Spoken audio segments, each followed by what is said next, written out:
U Verbaše kamioni javnoho komunalnoho podprijemstva Komunaljaca pražnja kanti raz u tižnju, a pri budinkoh kolektivnog obivanja kontejneriše pražnja 2 raz tižnjovo.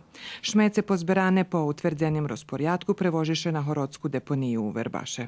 Kabasti materijal vynošíme 2 raz ročno, raz v jari a druhý raz v ješení, to bude teraz, 3. oktobra u Verbaše, a vec po utvrdzenim rozporjadku i po valaloh opštini Verbas. Šmece odnoša nje podlez i da teraz nje ide do dumam.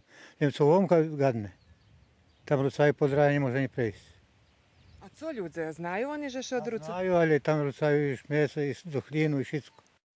Žitelje Verbasu iz okolnih mestoh možu odnjes paper i plastiku na reciklažu do stare cehljarni, do podprijenstva čija osnovna djelatnost za zberovanje sekundarnih sirovinoh. Máme svoje kamiony, s pomocu ktorých zberáme po celej Vojvodini.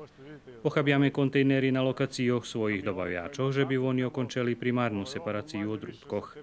Privožíme ich tu na kamionoch a peršeše zo hydrauličnú presu baliruje, odnosno gabaritno še zmenšuje i pririchtuje za transport.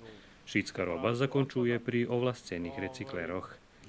Hraždanje nje bar klasifikuju od rutki, ali isnuje nadija že še i toto premeni. Dobre bi bilo, kad bi še uključili školi, javne instituciji, šitski zainteresovani nevladovo i vladovo organizaciji, pretože, jak vari Predrag Sušić, direktor podprijemstva za reciklažu, šitski maju dajaku staru arhivu kotra stoji na Pojdza u Pinjvici. Podprijemstvo bi dalo dajaki sredstva, odnjesli bi paper, tak bi bilo šitskim dobre, ušoril bi im še prostor, a podprijemstvo bi malo osnovnu sirovinu za daljšu robotu.